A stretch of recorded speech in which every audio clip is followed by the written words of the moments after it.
DXDC Radyoman Report.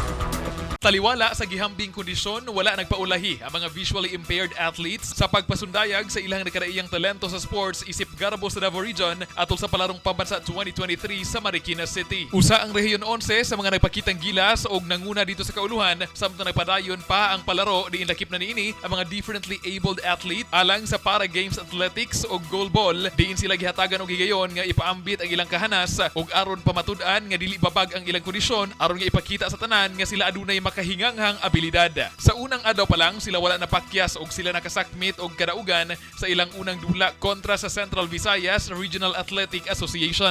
Sama sa makabilib og makadasig nga kaagi sa mga atletang sila John Dave Bughaw, Kendos Granaderos, John Lloyd Orlanes, Joffrey Amad, Daniela Gold Ramos ug Alona Pascual nga parehong may mga balatian sa mata nga miagi pa sa mapait nga pag-antos nga mihagit kanila apan sila nagmalahutayon ug wala kini nahimong babag aron nga makabot nila ang ilang mga pangandoy. Sa pagkakaroon, nagpadayon pa ang palarong pambansa 2023 ug laumang mukabot pa og mga bulawang medalya ang Davao Region.